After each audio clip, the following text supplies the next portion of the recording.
everyone, today I'm going to read you a really lovely book called Moon Rabbit by Natalie Russell. The publisher is Macmillan Children's Books. Little Rabbit liked living in the city. She had her own place to stay, her favourite cafe, and so many things to see and do. But at night, when everything was quiet and Little Rabbit was all alone, she would look up at the moon and wonder if someone was out there. Someone she could play with, laugh with and have fun with. Someone just like her. It would be nice to meet another little rabbit, she thought. When the city became very busy, Little Rabbit would go to the park to read her book. One day, as Little Rabbit read, she heard the most beautiful music floating on the air. She lay back and listened. The park was so peaceful and the sun was so warm that Little Rabbit's eyes began to close, and very soon she was fast asleep. When Little Rabbit woke up, the sun had gone in and the moon was shining brightly.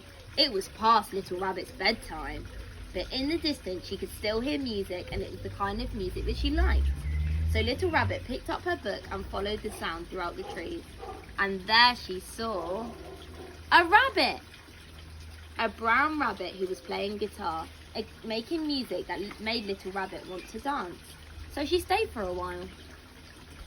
As Brown Rabbit played, Little Rabbit danced.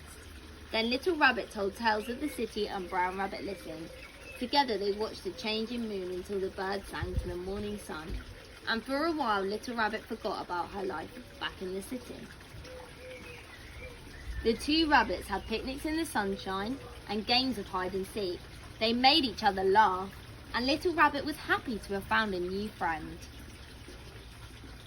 But then, one dark night, Little Rabbit saw the city lights glowing up in the distance and suddenly felt sad. This city is so beautiful, she sighed. Brown Rabbit was quiet. How could anything be as beautiful as the moonlit park, he thought. Brown Rabbit didn't like to see his new friend feeling sad, so he played his guitar and danced around Little Rabbit. He even stood on his head, anything to make her laugh or see her smile. But there was nothing he could do to make her happy. It's time for me to go home, Little Rabbit said. So early the next morning, Little Rabbit returned to the city.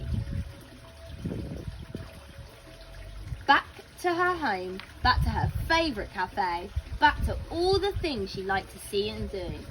And she no longer gazed at the moon and wondered if there was someone out there, another little rabbit just like her.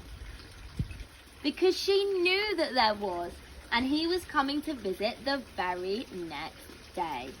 The end. I really enjoyed that book. Would you rather live in a city, or would you rather live in like the countryside in a park? Have a chat with your families and see where you would prefer to live. See you later.